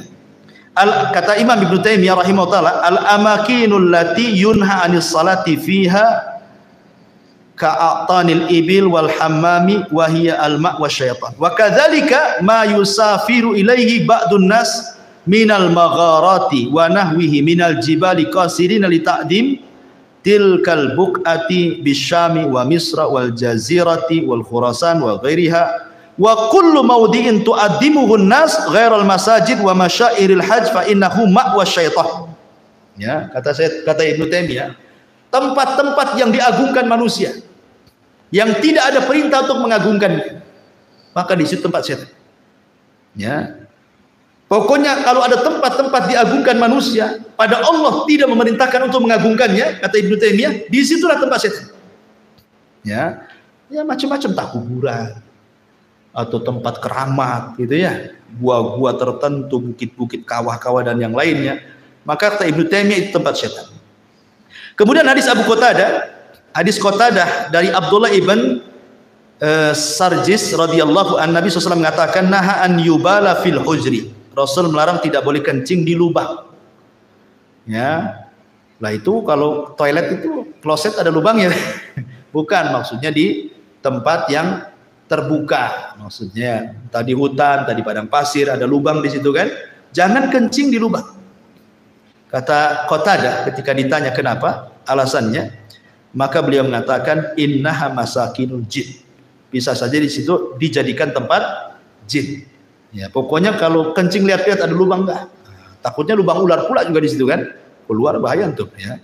Kemudian Imam Nawawi juga mengatakan as-salatu fi ma'was syaitan makruhatun bil ittifaq. Salat di tempat yang di situ sudah dijelaskan tempat setan hukumnya makruh. Seperti tempat-tempat minuman khamar, diskotik, bar-bar, tempat maksiat. Nah, itu tempat setan di situ. Jangan sholat di situ, makruh. Ya. Nah, jadi termasuk juga boleh mengatakan wal kanais, wal biya'i, wal khusyusi, wa nahwi dzalik. Termasuk juga di kanais, tempat-tempat ibadahnya non muslim, ya kan? Dan begitu seterusnya, tidak boleh sholat di situ, makruh. Taib. Kemudian yang terakhir karena waktu juga, walaupun bahas ya. Tasyakkul wa tasawwur al-jin. Bahwa jin bisa tasyakul, bisa beralih rupa karena izin Allah Subhanahu wa taala. Tetapi ingat bahwa tidak semua jin bisa beralih rupa, kecuali sudah menghabiskan semua tenaganya. Sebenarnya kalau jin itu beralih rupa, ikhwan, berarti dia sudah lemah sebenarnya. Jadi kalau seandainya antum jalan kemana lah, di kuburan mana gitu, di Tamiang atau di mana gitu ya kan, kok nampak ada pocong gitu ya, berarti itu jin, setan itu sudah menghabiskan tenaganya, sudah lemah dia. Jadi nggak perlu takut lagi gitu maksudnya. Lemah kalau jin sampai kemudian beralih rupa, sudah menghabiskan tenaganya. Ya. Jadi justru kalau makin berani dia lemah sebenarnya. Cuman kita tidak, kita yang takut kan gitu. Kemudian juga ada yang mengatakan dalam sebuah referensi itu bahwa sebenarnya jin itu beralih rupa karena dukun. Jadi di kalangan jin itu ada dukun juga. Jadi dia datang ke dukun jin, dimantra-mantrai, maka dia akan menjelma seperti apa. Jadi dukun itulah dukun dari kalangan jin yang merubah dia sehingga dia ingin jadi apa gitu ya. Dan itu akhirnya menakut-nakuti manusia. Ada juga jin itu beralih rupa maksudnya mewarnai dirinya. Nah, diwarna-warnai dirinya supaya nampak ada kaibat, ada apa gitu ya. Kalau kita jalan di kegelapan tuh seset, ada apa aja gitu ya. Tahu warna apa, bisa saja. Ya, karena sekali lagi mereka tidak bisa menyakiti kita. Mereka itu hanya menakut-nakuti saja. Ya, mereka menakut-nakuti dan mereka akan mencari semua media bagaimana kita takut. Ya, entah lewat angin, entah lewat bayang-bayang, entah lewat suara, entah lewat mimpi, begitu. Nah, umpamanya seorang penakut dalam rumah sendirian. Ya, pertama PLN mati. Yang kedua hujan lebat.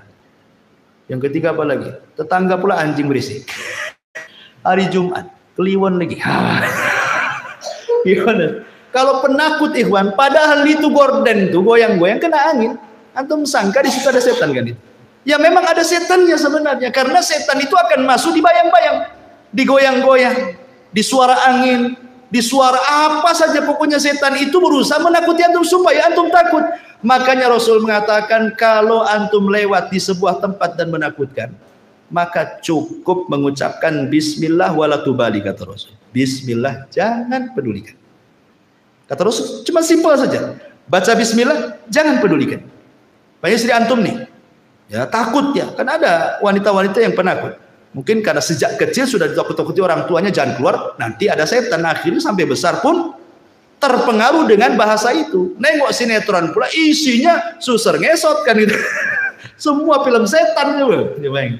Akhirnya kan kepikiran tuh. Kata Nabi SAW, kalau umpamanya ke dapur dari rumah, kok lagi hujan, lagi banyak angin goyang-goyang, jangan pedulikan. Memang itu setan, kita tidak syak lagi itu setan dengan nakut-nakuti. Tapi Rasul mengatakan jangan pedulikan, baca basmalah, masuk kamar mandi, kencing, balik lagi, selesai. Ya, jangan sampai terpengaruh.